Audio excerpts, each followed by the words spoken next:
Assalamualaikum warahmatullahi wabarakatuh. Halo teman-teman semuanya, salam kenal. Ada pepatah yang mengatakan tak kenal maka tak sayang. Maka perkenalkan kami berdua untuk memperkenalkan diri. Saya Nova Rahmadani dengan NPM 2340401049 dengan rekan Saya Yasminita Kala Fatmazahra dengan NPM 2340401021. Kami berdua merupakan mahasiswa Universitas Borneo Tarakan, Fakultas Ekonomi dengan program studi manajemen. Kami membuat video ini tak lain dan tak bukan adalah untuk pemenuhan tugas penilaian akhir semester dengan dosen pengampu Ibu Nove Kurniati Sari, MPD. Baiklah, di video kali ini kami akan membahas materi mengenai ilmu fikih, lebih tepatnya ilmu fikih muamalah, teman-teman. Terdapat 4 pokok pembahasan pada video kami kali ini. Yang pertama ada pengertian fikih muamalah, yang kedua sumber dan hukum fikih muamalah, yang ketiga ada ruang lingkup dan pembagian fikih muamalah, serta yang terakhir atau yang keempat sistematika fikih muamalah. Daripada terlalu lama opening nih Yasmin, bagaimana kalau kita langsung lanjut pada pembahasan yang pertama? Pengertian dan definisi fikih sendiri pada awalnya mencakup seluruh dimensi hukum syariat Islam, baik yang berkenaan dengan masalah akidah, akhlak, ibadah, maupun hukum muamalah itu sendiri. Sebagaimana yang ditunjukkan dalam Al-Quran surat At-Taubah ayat 122 yang artinya, tidak sepatutnya bagi mukminin itu pergi semuanya ke medan perang. Mengapa tidak pergi dari tiap-tiap golongan di antara mereka beberapa orang untuk memperdalam pengetahuan mereka tentang agama dan untuk memberi peringatan kepada kaumnya apabila mereka telah kembali kepadanya, supaya mereka itu dapat menjaga dirinya sendiri. Quran Surat At-Taubah ayat 122. Dilihat dari objek hukumnya, fikih terbagi menjadi 2 bagian. Yang pertama, hukum-hukum yang berkaitan dengan ibadah, seperti segala sesuatu bentuk ibadah yang berkaitan langsung antara manusia dengan Tuhannya. Yang kedua, hukum-hukum muamalah, yaitu hukum-hukum yang berkaitan dengan hubungan antar manusia atau hubungan manusia dan lingkungan sekitarnya, baik yang bersifat kepentingan pribadi maupun kepentingan umum, seperti hukum-hukum perjanjian dagang, sewa-menyewa, dan lain-lain. Menurut istilah yang dimaksud dengan muamalah sendiri adalah bagian fikih selain ibadah, yaitu hukum-hukum yang mengatur hubungan interpersonal antar manusia. Muamalah menurut golongan Syafi'i adalah bagian fikih untuk urusan-urusan keduniaan selain perkawinan dan hukuman, yaitu hukum-hukum yang mengatur hubungan manusia sesama manusia dan alam sekitarnya untuk memperoleh kebutuhan hidupnya. Menurut Ibnu Abidin, muamalah itu sendiri meliputi 5 hal, yaitu yang pertama ada transaksi kebendaan, yang kedua pemberian kepercayaan, yang ketiga perkawinan, yang keempat urusan persengketaan, dan yang terakhir atau yang kelima adalah pembagian warisan. Jadi, fikih muamalah dapat diartikan dalam 2 pengertian. Yang pertama, fikih muamalah dilihat dari sisi bahwa ia adalah sebuah kesatuan hukum dan aturan-aturan tentang hubungan antara sesama manusia dalam hal kebendaan untuk memenuhi kebutuhan hidup mereka. Lalu yang kedua, fikih muamalah dipandang sebagai sebuah ilmu pengetahuan tentang hukum. Baiklah, selanjutnya kita masuk pada poin pembahasan yang kedua, yaitu sumber hukum fikih muamalah. Sumber fikih secara umum berasal dari 2 sumber utama, yaitu dalil nakli yang berupa Al-Quran dan Al-Hadis. Hal ini sebagaimana dimaksud dalam definisi fikih yang disampaikan oleh ulama-ulama golongan Syafi'i, dalil-dalil yang terperinci, dan dalil akil, yaitu berupa akal atau ijtihad. Penerapan sumber fikih Islam itu ke dalam 3 sumber. Yang pertama yaitu Al-Quran, Al-Hadis, dan yang ketiga ijtihad. Yang pertama Al-Quran.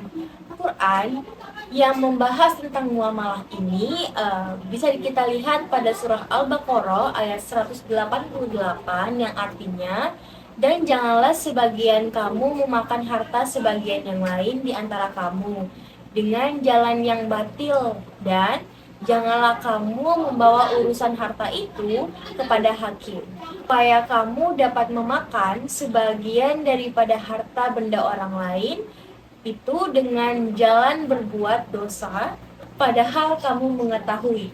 Quran Surah Al-Baqarah ayat 182. Lalu ada juga di surat An-Nisa ayat 29 yang artinya, hai orang-orang yang beriman, janganlah kamu saling memakan harta sesamamu dengan jalan yang batil, kecuali dengan jalan penjagaan yang berlaku dengan suka sama suka di antara kamu. Dan janganlah kamu membunuh dirimu, sesungguhnya Allah Maha Penyayang kepadamu. Quran Surat An-Nisa ayat 29. Kemudian sumber hukum fikih yang kedua yaitu al-hadis. Al-hadis adalah segala sesuatu yang disandarkan pada Rasulullah SAW berupa perkataan, perbuatan, maupun ketetapan. Al-hadis merupakan sumber hukum kedua yang berlaku setelah Al-Quran dan mengikuti bagi umat Islam. Hukum fikih yang terakhir yaitu ijtihad. Ijtihad adalah suatu kesepakatan mujahid terhadap suatu hukum syar'i dalam suatu masa setelah wafatnya Rasulullah SAW. Suatu hukum syar'i agar bisa dikatakan ijma, maka penetapan kesepakatan tersebut harus dilakukan oleh semua mujahid. Walau ada pendapat yang mengatakan bahwa ijma bisa dibentuk hanya dengan kesepakatan mayoritas mujahid saja. Sementara qiyas adalah kiat untuk menetapkan hukum pada kasus baru yang tidak terdapat dalam nas atau Al-Quran maupun hadis dengan cara menyamakan pada kasus serupa yang sudah ada dalam nas. Secara garis besar, ruang lingkup fikih muamalah adalah seluruh kegiatan muamalah manusia berdasarkan hukum-hukum Islam yang berupa peraturan-peraturan yang berisi perintah atau larangan seperti wajib, sunnah, haram, makruh, dan mubah. Hukum-hukum fikih terdiri dari hukum-hukum yang menyangkut urusan ibadah dalam kaitannya dengan hubungan vertikal antara manusia dengan Tuhannya dan hubungan manusia dengan manusia lainnya. Secara terperinci, ruang lingkup dan pembagian fikih muamalah ini meliputi dua hal. Yang pertama, al-muamalah al-madiyah, yaitu muamalah yang mengkaji objek muamalah atau dalam kurung bendanya. Dengan kata lain, al-muamalah al-madiyah adalah aturan yang ditetapkan syara terkait dengan objek benda. Dimaksudkan dengan aturan ini bahwa dalam memenuhi kebutuhan yang sifatnya kebendaan seperti jual beli, tidak saja ditujukan untuk mendapatkan keuntungan semata. Akan tetapi juga bagaimana dalam aturan lainnya harus memenuhi aturan jual beli yang ditetapkan syara. Yang termasuk ke dalam kategori muamalah ini adalah yang pertama al-bai, jual beli, yang kedua syirkah, perkongsian, yang ketiga al-mudarabah, kerjasama, yang keempat rahan gadai, yang kelima kafalah dan daman, jaminan dan tanggungan, yang keenam utang piutang, yang ketujuh sewa menyewa, kedelapan hiwalah, pemindahan utang, yang sembilan ijarah, yang ke-10 upah, yang ke-11 syufah atau gugatan. Yang ke-12 kirot atau memberi modal. Yang ke-13 jialah atau sayembara. Yang ke-14 ariyah atau pinjam meminjam. Yang ke-15 wadiah atau titipan. Yang ke-16 musarakoh. Yang ke-17 muzaro'ah dan mukhabaroh. Yang ke-18 pinjam meminjam. Yang ke-19 riba. Yang ke-20 beberapa permasalahan kontemporer seperti asuransi, bank dan lain-lain. Yang ke-21 ilyaul mawad, serta yang terakhir yang ke-22 adalah wakalah. Yang kedua al-muamalah al-adabiyah, yaitu muamalah yang mengkaji bagaimana cara tukar menukar benda. Dengan kata lain, al-muamalah al-adabiyah adalah aturan-aturan syara yang berkaitan dengan aktivitas manusia dalam hidup bermasyarakat. Ditinjau dari segi subjeknya yaitu mukallaf atau manusia. Hal ini mengacu kepada bagaimana seseorang dalam melakukan akad atau ijab qabul. Apakah dengan rela sama rela atau terpaksa ada unsur dusta dan sebagainya. Pembagian atau pembedaan tersebut ada pada dataran teoretis saja, karena dalam prakteknya antara keduanya tidak dapat dipisahkan.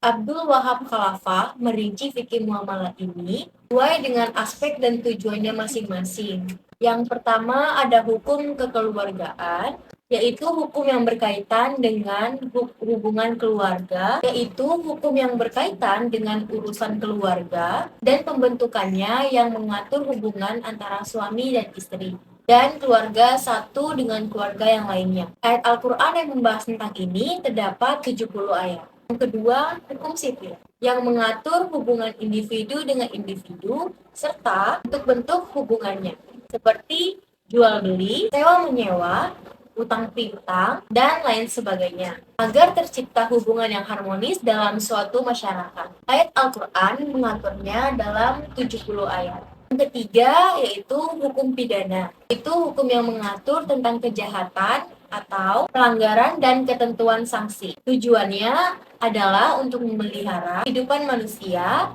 harta, kehormatan, hak serta membatasi hubungan pelaku, perbuatan pidana, dan masyarakat. Tentuan ini diatur dalam 30 ayat Al-Quran. Yang keempat yaitu hukum acara, yaitu hukum yang mengatur tata cara, pertahankan hak dan atau memutuskan siapa yang terbukti bersalah sesuai dengan ketentuan hukum. Hukum ini mengatur cara bekerja, hukum ini mengatur cara beracara di lembaga peradilan, tujuannya untuk mewujudkan keadilan dalam masyarakat. Ayat Al-Quran yang mengatur masalah ini terdapat 13 ayat. Kelima, hukum ketatanegaraan yang berkenaan dengan sistem hukum yang bertujuan mengatur hubungan antara penguasa atau pemerintah dengan yang dikuasai atau rakyatnya. Hak-hak dan kewajiban individu dan masyarakat yang diatur dalam 10 ayat Al-Quran. Kemudian yang keenam, hukum internasional yang mengatur hubungan antara negara Islam dengan negara lainnya dan hubungan warga muslim dengan warga non-muslim, baik dalam masa damai maupun dalam masa perang. Al-Quran mengaturnya dalam 25 ayat. Terakhir, hukum ekonomi. Hukum ini mengatur hak-hak seorang pekerja dan orang yang mempekerjakannya, dan mengatur sumber keuangan negara dan pendistribusiannya bagi kepentingan kesejahteraan rakyatnya. Diatur dalam Al-Quran sebanyak 10 ayat.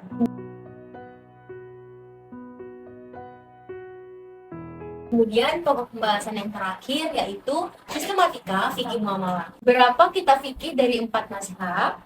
Masing-masing dari mereka saling berlainan dalam mengurutkan sistematika fikih muamalah. Masing-masing kita memiliki urutannya masing-masing sebagaimana dalam daftar isi hiris kitab tersebut. Hanya saja mereka sepakat dalam pembahasan fikih, mereka senantiasa mendahulukan pembahasan mengenai ibadah secara sistematika, mendahulukan pembahasan mengenai ibadah terlebih dahulu, kemudian pembahasan mengenai fikih muamalah. Perbedaan sistematika tersebut dapat dilihat dari beberapa contoh sebagai berikut. Yang pertama, Imam Alauddin Al-Kasani adalah ulama dari golongan Hanafi. Dalam kitabnya Badaiyus Syanai memulai pembahasan fikih muamalah dengan kitabul ijarah atau bab perburuhan atau sewa menyewa, dan diakhiri dengan kitabul karjeli atau hutang piutang atau pemberian modal. Di antara keduanya dibahas beberapa bentuk perikatan.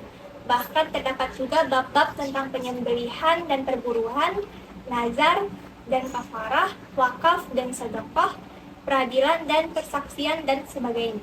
Yang kedua, golongan Syafi'i dengan sistematika sebagai berikut. Jual beli, utang piutang, pesan memesan, gadai menggadai, perikatan yang berhubungan dengan kebendaan lainnya, diakhiri dengan bab barang temuan serta sayembara. Yang ketiga, golongan Maliki memiliki sistematika. Setelah selesai pembahasan ibadah, mereka melanjutkan dengan pembahasan mengenai jihad, perkawinan, jual beli, peradilan, persaksian, pidana, wasiat, dan warisan.